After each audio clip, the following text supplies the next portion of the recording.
சொல்லியே வில்லினி பாட, ஆமா வில்லினி பாட, நீயும் வந்தருவாய் கலை மகளே, நீயும் வந்தருவாய் கலை மகளே. வணக்கம் வணக்கம் எல்லாருக்கும் வணக்கம், வில்லு பாட்டி கேட்க வந்த எல்லாருக்கும் வணக்கம். இன்னைக்கு நம்ம யாரை பத்தி பார்க்க போறோம்னா, யாரை பத்திக்கா?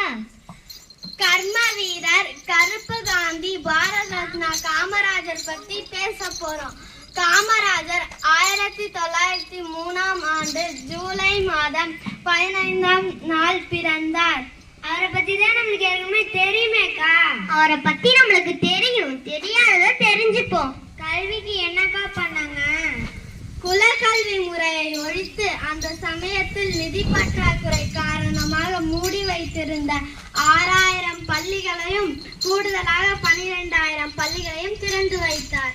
என்னது 12000 பள்ளிகளா?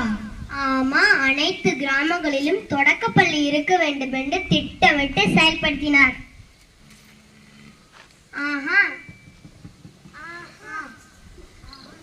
திட்டத்துடன் சீருடை திட்டத்தையும் கொண்டு வந்தார். விவசாய செயலுக்கு எதுவும் செய்யலையாக்கா?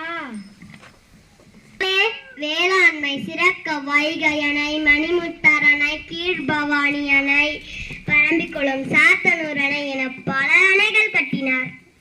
அது மட்டுமல்ல, நெய்வேலி பழுப்பு நிலக்கரி நிறுவனம், ஆவடி ராணுவ தளவாட தொழிற்சாலை, சென்னை ஹிந்துஸ்தான் டெலிபிரிண்டர், திருச்சி பெல் நிறுவனம், மேலும் தமிழகத்தில் 10 கரும்பாலைகள் கொண்டு வந்தார். அப்படியா அக்கா? ஆமா தம்பி, 8 ஆண்டுகள் சிறையில் இருந்தார், 9 ஆண்டுகள் முதலமைச்சராக இருந்தார்.